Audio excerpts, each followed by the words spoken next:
this is the finance of the future, if you would. But we need some framework around it. We need some laws around it. We need some opportunity around it. And that's what the Clarity Act is trying to do. They're trying to get this one through the House this week. So this is all happening in real time. And I think as we look at the markets reacting to G7 and we look at the opportunity right now, if I can pull up my cryptos for you, I mean, there has been such a surge. Has there not? What do we tell you to get into over on 76 Research? I think we were telling you it was worth taking a good hard look at Bitcoin back when it was around 55,000. And of course, now as I look at it today, up another 3% at $108,860. Rob was saying recently at 76 Research that his concern was a lot of people were not going to actually get in on this, in part because it is scary, right? And it's hard to understand. And I get that. And part of that is because we haven't had enough regulation around the industry, but good regulation. I don't mean regulation that's going to actually curtail it, but allow it to thrive. And so that's partly what they're trying to figure out right now. They're with the Clarity Act for crypto. So keep an eye on that one, guys. I think that this has the opportunity to really advance us in new ways within the crypto space. And there's a lot of really exciting blockchains out there. I mean, personally, full disclosure, I have invested in Bitcoin. I have invested in something called Bitinzor, which is a crypto called Tau. It's a play on AI technology, as well as Solana. These are all blockchains in Ethereum. Don't let me forget Ethereum. These are blockchains that I find really compelling and really interesting. And I want to make sure, right, for the sake of the future, that there is a framework around this so that we can really, really move forward. Because I think we're about to. I sat down recently with Representative Huizenga, Bill Huizenga, and we talked about this. He's on the House Financial Services Committee. And like me, he's kind of a Bitcoin dork. He's been following it for a while. And we were getting into this. I want to share with you this interview. Where is Bitcoin heading? You don't have to give me a price level, but just sort of from a regulation standpoint, do you see it being embraced there in DC now? It's the future. And I have some colleagues on the other side of the aisle that are digital deniers, right? They can't imagine a world that is going to have digital anything, whether it is a crypto asset or whether it's a distributed ledger use for information. And that's the reality of where we're going on this. And look, this was something that I too was introduced to this very early on. I've been on the Financial Services Committee for now 15 years. I'm in my 8th term. And I was on the subcommittee, the Capital Markets Subcommittee, and in my 3rd term became a subcommittee chair. And so I started having these meetings very early on. And what I tell people is, look, you have to have this view that, just as was articulated by Vice President Vance, I think, the crypto assets are a storer of value. That's the reality of it. Is it going to supplant the U.S. dollar? No, I don't believe it will. In fact, I think with our stablecoin bill that now the Senate's working on a Genius Act version of that, what it does is it's going to help us. It's because you're going to need the stable coins. You're going to need to buy U.S. Treasuries in order to have some stability in your cryptos.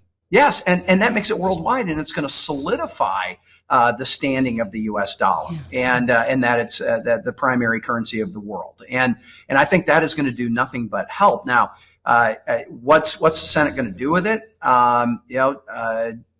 Leader Thune has opened up all of these, one big beautiful bill, as well as my understanding with Genius Act, to amendments, and that's going to be tough. There may be some poison pills that either certainly get introduced, if not inserted into it. That's going to make it much more difficult. I understand. What do you mean?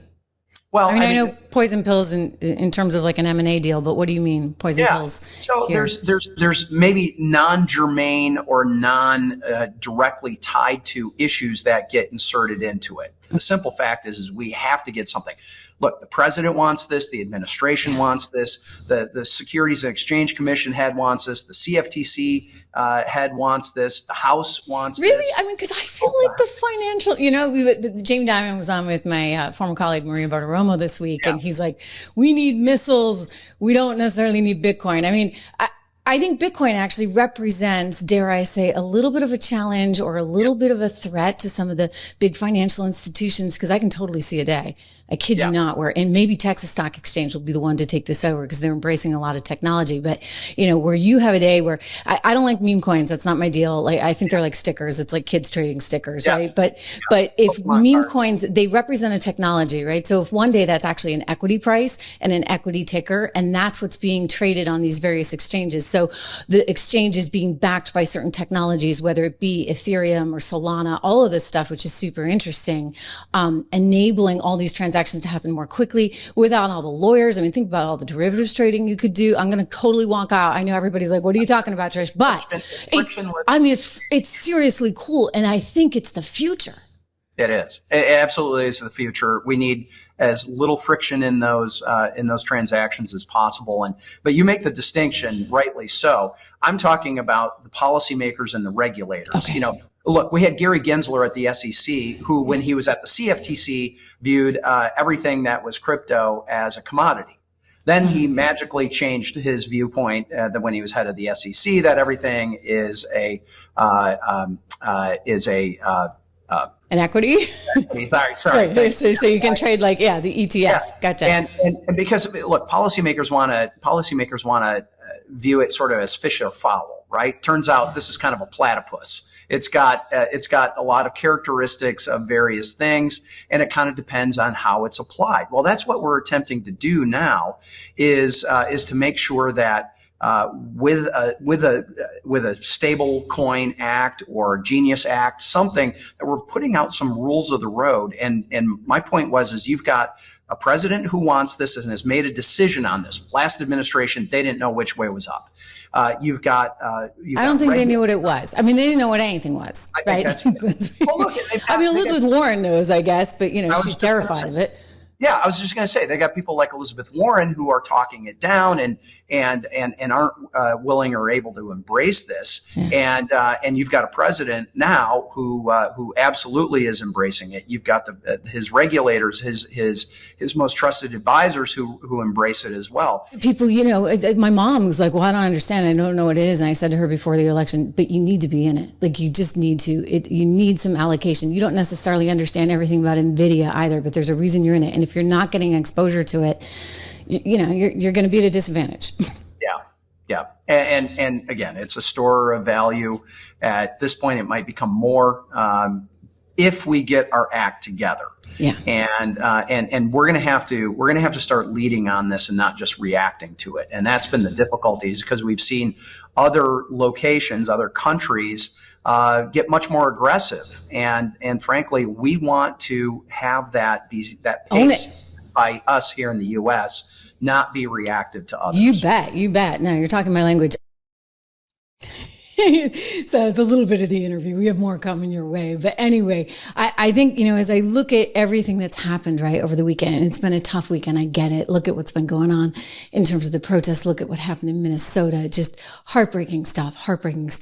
Obviously on the international front, just tragic, awful stuff. And yet, you know what? We're persevering, guys. We're moving forward because I think the reality is this: there are good times ahead. And I say this with a true conviction for the optimism that's like, I believe in this. I believe in the policy that's being put forth. And I think this is beneficial for our country. And we have to do all this.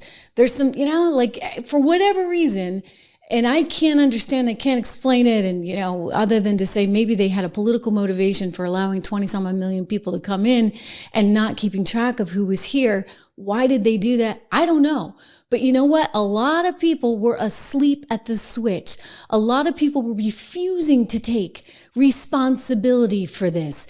A lot of people allowed for all of this to happen. And now the chickens are coming home to roost, right? And so now Donald Trump is saying, I got to go in there. I got to actually take this over and clean this up.